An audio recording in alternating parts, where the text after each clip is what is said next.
Buenas noches, esta es la clase de evaluación y manejo de los pacientes con masas en el cuello. Las masas en el cuello son hallazgos clínicos muy comunes en la práctica cotidiana y en la consulta general. De todas maneras, un paciente que consulta por una masa en el cuello debe ser abordado siempre con la idea de descartar la malignidad como la causa de la masa. La etiología de la masa va a depender del grupo de edad del paciente, entendiéndose que la mayoría de las masas de la adultez y de los pacientes ancianos pueden corresponder a masas malignas, mientras que la mayoría de las masas que ocurren en pacientes adolescentes, adultos jóvenes o niños usualmente corresponden a tumores benignos. No obstante, el diagnóstico diferencial de las masas del cuello es complejo en razón de la múltiple cantidad de órganos que hay en ese lugar y la innumerable cantidad de causas que pueden llevar a una masa cervical. Es por eso necesario que siempre se aborde de manera sistemática los pacientes con masas en el cuello para evitar un uso inadecuado de recursos y garantizar que se haga el diagnóstico de manera rápida. Esta es una masa, esta es una tabla que muestra los diferentes tipos de masas que pueden ocurrir en el cuello y solamente es una abrebocas para que entiendan la cantidad de diagnósticos que pueden existir frente a una masa en el cuello. Las consideraciones anatómicas importantes en el cuello son la diferencia o la división que existe entre el cuello anterior y posterior. El cuello anterior arranca en los bordes anteriores de los músculos trapecios y pasa por una línea imaginaria que va por delante de la columna. Todo lo que vaya por detrás de este límite se denomina cuello posterior y corresponde a lo que normalmente se conoce como nuca. En el cuello son importantes algunos reparos anatómicos como el borde superior del cuello, que equivale al borde inferior de la mandíbula, el límite inferior del cuello que corresponde a las clavículas y los límites laterales, como ya se mencionaron, que corresponden al borde anterior del músculo trapecio. Además, en la línea media se pueden reconocer algunos accidentes anatómicos como el hueso hioides y el cartílago tiroides, que es mucho más prominente en hombres. Existen una división clásica del cuello en triángulos, el anterior y el posterior siendo los principales, los cuales están divididos por el músculo esternocleidomastoideo. Todo lo que quede hacia adelante del músculo es triángulo anterior y todo lo que quede hacia atrás es triángulo posterior. A su vez, los triángulos anterior y posterior se subdividen en otros triángulos. Así se reconoce el triángulo submentoniano, que es el que está exactamente por debajo de la mandíbula en la línea media, limitado lateralmente por los vientres anteriores del músculo digástrico. El triángulo submandibular, que es el triángulo que está dentro de los vientres anterior y posterior del músculo digástrico y donde se encuentra la glándula submaxilar y algunos ganglios. Está el triángulo carotidio, que está limitado por el borde posterior del digástrico y el borde anterior del lomo hioideo, donde se encuentran los vasos del cuello. Y finalmente se encuentra el triángulo visceral o tiroideo, que está limitado entre los dos vientres anteriores del lomo hioideo, que corresponde a la localización de la laringe y la tiroides. El triángulo posterior a su vez se divide por el vientre posterior del lomo hioideo en un triángulo supraclavicular, donde se encuentran los vasos y ganglios cervicales, y uno espinal, donde, como su nombre lo indica, se encuentra principalmente el nervio espinal y algunos músculos propios de la cabeza. Otro punto importante corresponde al cuerpo carotidio, que es el sitio donde se palpa la bifurcación de la carótida, usualmente pulsátil. Y finalmente es importante recordar que para fines oncológicos el cuello no se divide en triángulos sino en niveles ganglionares, tradicionalmente del 1 al 6. El 1 corresponde a lo que llamaríamos los triángulos submentonianos y submaxilar, el 2 a los ganglios yugulocarotídeos altos, el 3 a los ganglios yugulocarotídeos medios, el 4 a los ganglios yugulocarotídeos inferiores, el 5 a los ganglios del triángulo posterior y el 6 a los ganglios que se localizan en la porción central entre los dos vientres del esternocleidomastoideo. Esto es importante porque la mayoría de las lesiones tumorales se distribuyen con un patrón más o menos predecible de metástasis que permiten determinar dónde puede estar el tumor primario. Así, los tumores de la boca anterior dan metástasis de los niveles 1 y 2, mientras que los tumores de tiroides, por ejemplo, dan metástasis de los niveles 6, 4 y 5. Como ya se mencionó, la edad es un factor importante para determinar la etiología de la masa. Como se ve aquí, en la edad pediátrica la mayoría de las masas corresponden a enfermedad benigna, generalmente quistes congénitos o adenomegalias inflamatorias. En los adultos jóvenes existe un patrón mixto, similar más a la población pediátrica que a la población de los adultos mayores. No así los adultos por encima de 40 o 45 años, en quienes existe una probabilidad importante de que la masa cervical que se palpa corresponde a un tumor maligno. De otro lado, la localización permite ayudar a determinar la etiología de la masa. Para las lesiones que son congénitas, la localización, el tamaño, las características suelen permanecer estables, mientras que ante la sospecha de una masa metastásica es necesario buscar el origen primario de dicha lesión. Clásicamente se han acuñado dos reglas para el estudio de los pacientes con masas cervicales. La primera de esta corresponde a la regla de los 80, que dice que excluyendo los nódulos de la tiroides, que corresponden aproximadamente al 50% de las masas del cuello, eso quiere decir el 50% restante, de ese 50%, una masa, el 80% puede ser neoplásica. De esas, el 80% son malignas. De esas, el 80% son metastásicas y de esas, el 80%, el tumor primario se encuentra por encima de las clavículas. Esto quiere decir que en un paciente adulto que debute con una masa en el cuello, el orden de búsqueda descartado, que no es un nódulo tiroideo, debe ser enfocado a la localización del tumor primario, el cual se encuentra la mayoría de las veces en la vía aerodigestiva superior o en las glándulas salivares o en la piel de la región facial y del cuero cabelludo. La otra regla que se ha acuñado es la regla de los 7, que dice que una masa que lleva menos de 7 días es muy probable que sea inflamatoria, mientras una que lleva más de 7 meses probablemente corresponda a una enfermedad benigna o congénita. Quedan en el intermedio las que están entre 7 días y 7 meses, donde la probabilidad de malignidad es importante y debe mantenerse toda la atención para tratar de descartar la condición maligna de estas lesiones. Como les mencioné previamente, los niveles ganglionares permiten de alguna manera acercarse al origen primario de la enfermedad maligna. Ustedes ven en esa gráfica que ciertas localizaciones son o están más relacionadas con ciertos tumores de la cabeza y el cuello, como puede verse ahí en los niveles 1 y 2 de la cavidad oral, el nivel 3 y 2 de laringe o hipofaringe y así sucesivamente. Es importante recordar que todo ganglio supraclavicular no debe considerarse como fuente únicamente del tracto pulmonar o gastrointestinal. El ganglio de Virchow, a pesar de que es bastante frecuente, no corresponde la mayoría de las veces a metástasis del tracto digestivo, corresponde más probablemente a lesiones de la vía aerodigestiva superior.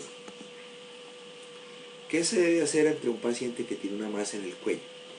Es necesario preguntar el tiempo de desarrollo en razón de la regla de los 7 que ya se menciona. Se deben buscar los síntomas asociados, porque esto da idea de dónde puede estar el origen primario de la lesión, si esta es maligna. Si hay disfagia o otalgia o alteraciones de la voz, esto puede ayudar a indicar que el tumor se encuentra en la orofaringe o en la laringe. Los antecedentes de tipo tóxico, como el tabaquismo y el consumo de alcohol por largo tiempo, son factores de riesgo importantes para desarrollar tumores malignos de la vía digestiva superior.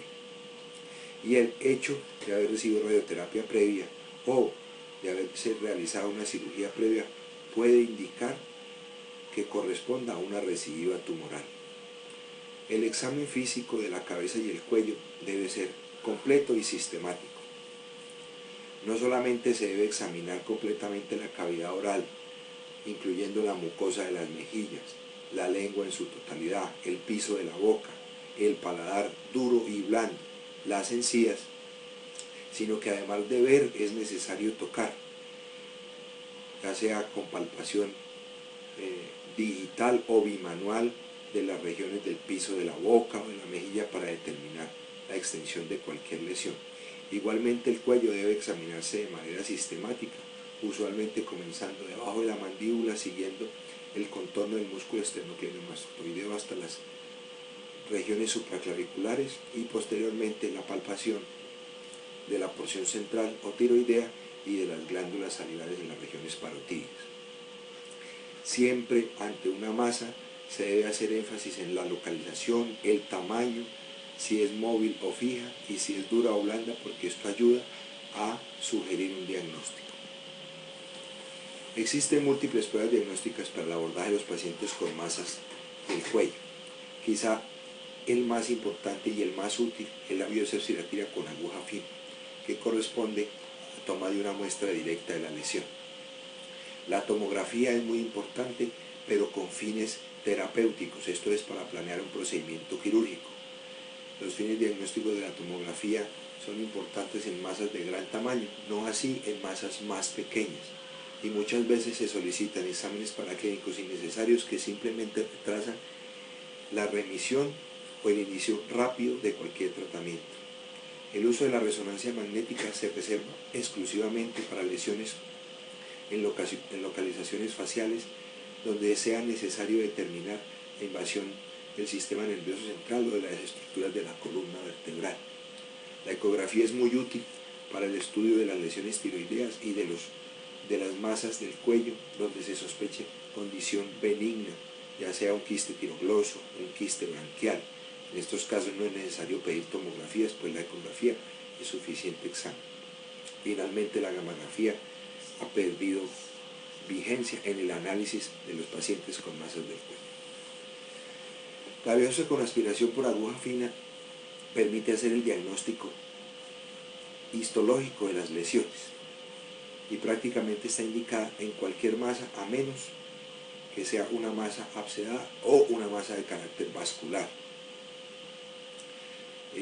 Este procedimiento no requiere de la solicitud de exámenes preoperatorios como pruebas de coagulación si el paciente no tiene ningún antecedente. Puede hacerse en cualquier lugar de la geografía nacional donde exista una jeringa, una aguja número 22 y unas láminas para la fijación de la citología. Las ideas que se tienen sobre que una biopsia aspirativa pueda sembrar el tumor son infundadas y nunca se ha demostrado que esta idea sea cierta. Prácticamente las contraindicaciones se limitan a las mencionadas de lesiones vasculares que en principio no deberían ser funcionadas. Para hacer una biopsia con aguja fina se requiere un entrenamiento, pero tampoco tiene que ser hecha por un especialista. Un médico general con adecuado entrenamiento puede hacer una biopsia aspirativa con aguja fina con buenas condiciones. Se debe tomar una muestra, ojalá que no corresponda a sangre. Entre más clara sea la muestra, es más probable que la muestra sea de características adecuadas.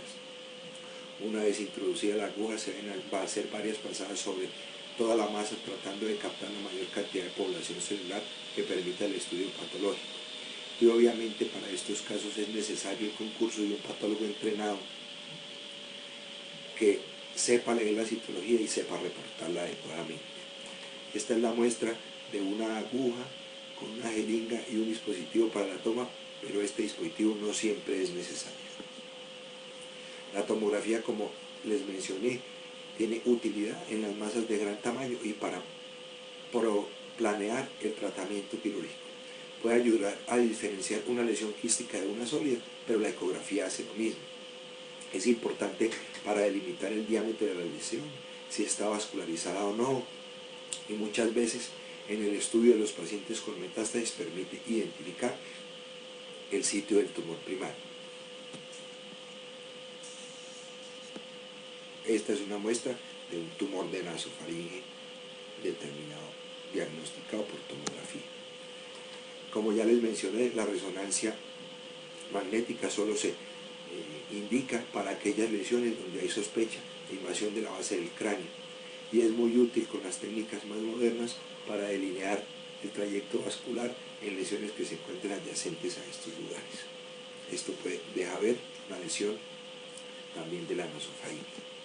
La ecografía es quizá el examen que más información aporta de manera inicial para el estudio de los pacientes con masas del cuello. En muchos casos sirve como guía para la realización de la biopsia aspirativa con aguja fina y tiene la ventaja de no ser invasiva, lo que permite su uso en pacientes pediátricos y embarazadas. Aquí una muestra de una ecografía donde muestra una lesión quística. La gammagrafía, como les mencioné, ya ha perdido vigencia y en realidad no tiene ninguna utilidad en el estudio ni de las masas tiroideas y muy poco en el de las glándulas salivares. Esta es una muestra de una gammagrafía por una enfermedad de una glándula salivar. El abordaje terapéutico de cualquier masa, como se mencionó, consiste en pensar que las lesiones corresponden a una lesión maligna metastásica hasta que no se muestre lo contrario. Incluso masas asintomáticas en un buen porcentaje corresponden a un tumor metastásico de alguna lesión primaria de la vía aerodigestiva superior, donde la mayoría de los tumores corresponden a carcinomas escamocelulares. En estos casos, aplicando la regla de los 80, si el resultado de la biopsia aspirativa sugiere un tumor maligno de tipo escamocelular, el paso a seguir es realizar una nasofibrolaringoscopia que permite analizar la mayor parte del tracto digestivo superior para buscar el tumor primario. Es importante para el médico general tener en cuenta que lo ideal siempre es tomar la biopsia del tumor primario y no de la lesión metastásica. Y si el tumor primario se encuentra en la boca o en la orofaringe, al alcance de la mano, se recomienda la realización de la biopsia en los sitios de atención primaria. No es necesario remitir al paciente para realizar esto.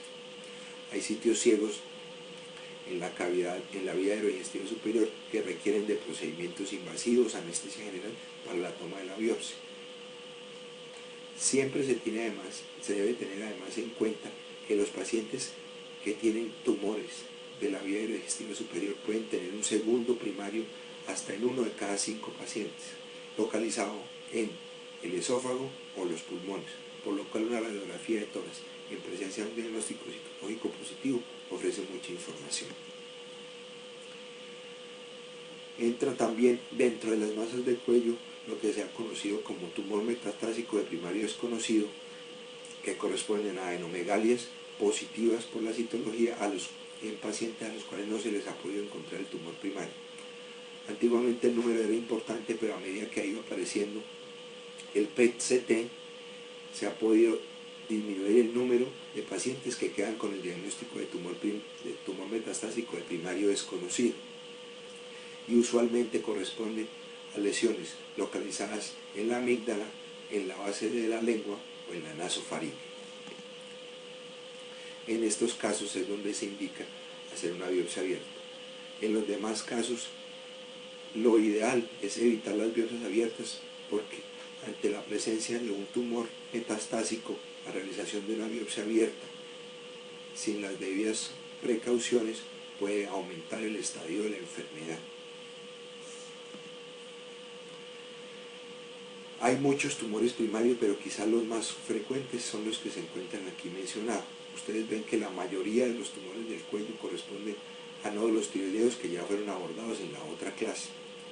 Otros tumores primarios localizados en el cuello son los linfomas, los tumores de las glándulas salivales, los tumores del cuerpo carotidio, los lipomas, los tumores neurogénicos. los cuales se deben tener en cuenta en el diagnóstico diferencial.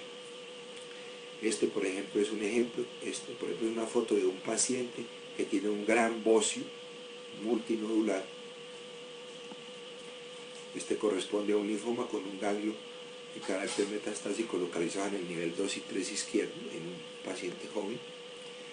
En este caso ustedes pueden ver que el paciente se presenta con una parálisis facial derecha y una masa que puede verse en la región preauricular. La mayoría de las masas en esta localización que debutan con parálisis nerviosa corresponden a tumores malignos de la glándula salivar. Es muy común también en nuestro país el diagnóstico de quemoectoma, que corresponde a un tumor de compartimento incierto o benigno localizado en la bifurcación de la carótida y que corresponde a un aumento de los órganos varoreceptores que se encuentran localizados allí. Es muy común en sitios altos como la sabana cundiboyacense. Este se puede ver, es un lipoma, que es un tumor localizado en la región subcutánea, no está adherido a ningún planos y es fácilmente limitable con el examen físico. Este es un ejemplo de un tumor de la vaina neural localizado en el espacio parafaringeo con un hallazgo por tomografía. Este es un ejemplo de un quiste sebáceo localizado en una región pilosa y donde se puede identificar un punto por el cual hay una secreción, como su nombre indica, de carácter sebosa, que hace el diagnóstico.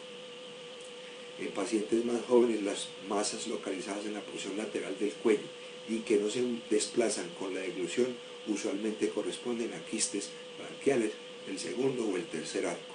Esto hace la diferencia con los quistes del conducto tirogloso, que se encuentran masas en la línea media y cuya característica principal es el desplazamiento superior e inferior asociado a la deglución. En este caso se ve un tumor congénito de carácter linfático localizado en la porción submandibular. Son tumores difusos, no es posible delimitar, con una característica particular que es esa sensación de esponja en ese lugar, pero que no tienen coloración violácea en la piel, a diferencia de otros tumores como los hemangiomas, cuya característica principal es ese color violáceo y los signos de empalidecimiento con la presión, que permite hacer el diagnóstico de tumor vascular. Finalmente, es muy común en la edad pediátrica la aparición de adenitis